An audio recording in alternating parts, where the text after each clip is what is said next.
I'm meteorologist Peter Chan at the National Weather Service for Alaska statewide weather on this Saturday, May 20th. River breakup continues across the state with the threats of ice jam and snowmelt flooding. We have flood watches that remain in effect through this weekend and early next week in the upper Yukon River Basin and along the Porcupine River through the Yukon Flats, including Fort Yukon, because there is a push of heavier snowmelt water moving through that area, and the potential for snowmelt flooding will be elevated there over the next few days. Downstream, we have flood watches in effect through this weekend for the middle Yukon River, especially below Tanana through Ruby, Galena, and Kaltag, and the potential there still exists for some ice jams to form as the ice continues to push further downstream and toward the lower Yukon Delta. And then finally, a flood watch remains in effect through this weekend for the lower Kuskokwim River Basin, centered on Bethel down through the Delta, as a result of higher water and ice moving down through that portion of the Kuskokwim.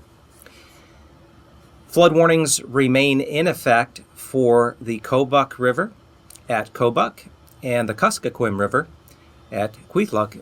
These two areas have experienced some ice jams, but the good news is water levels are reported to have actually gone down. Those warnings will remain in effect at least until early Sunday before any revisions or cancellations.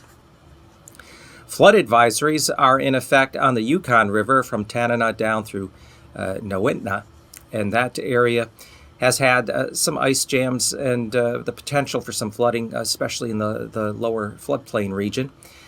Another area is across the Copper River Basin, Moose Creek near Glen Allen, as well as along the Copper River on the old Edgerton Highway near the Richardson Highway have flood advisories that remain in effect through Sunday into Monday as a result of heavy snowmelt runoff and minor flooding being reported there in areas of the Copper River Basin.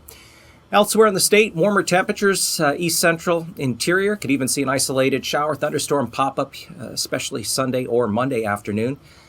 On Friday, Fairbanks had the state's high temperature of 80 degrees. And we'll also be watching an area of low pressure bring gale force winds and rain to sections of the Alaska Peninsula and Kodiak Island on Monday. For Alaska statewide weather, I'm Peter Chan.